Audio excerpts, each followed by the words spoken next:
ಭಕ್ತಿ ಕ್ಷೇತ್ರದಾಗ ಹಿಂಗೇನ್ರ ವ್ಯವಹಾರ ಮಾಡೋಕ್ಕಾಗ್ತದೆ? ವ್ಯವಹಾರ ಇರ್ತದೆ.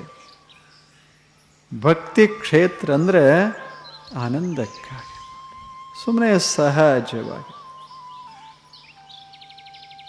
ನೀ ಕೊಟ್ಟೆ ನಾನೇನು ಕೊಡ್ತೀನಿ, ಇಲ್ಲದೆ ಇದ್ರೆ ಇಲ್ಲ.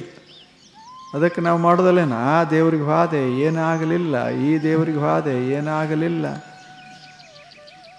ಆದರೆ ಅಲ್ಲಿ ಹೋದೆ ಆಯ್ತು ಅಂತ ಇವ ಅಲ್ಲೇವರು ನಮ್ಮ ದೇವ್ರಿಗೆ ಹೋದೆ ಏನಾಗಲಿಲ್ಲ, ಆಚೆ ಕಡೆ ದೇವ್ರಿಗೆ ಹೋದೆ ಏನಾಗಲಿಲ್ಲ, ಇಲ್ಲಿ ಬಂದೆ ವಿಜಾಪುರಕ್ಕೆ ಆಯ್ತು.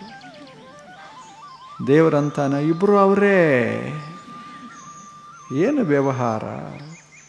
ಜನರು ಕೂಡ ವ್ಯವಹಾರ ಮಾಡ್ದಂಗೆ ಭಕ್ತಿಯ ಕ್ಷೇತ್ರದಲ್ಲಿ ವ್ಯವಹಾರ ಮಾಡಿದರೆ ಅದಕ್ಕೆ ಭಕ್ತಿ ಅಂತ ಅನ್ನಕ್ಕೆ ಸಾಧ್ಯವೇ?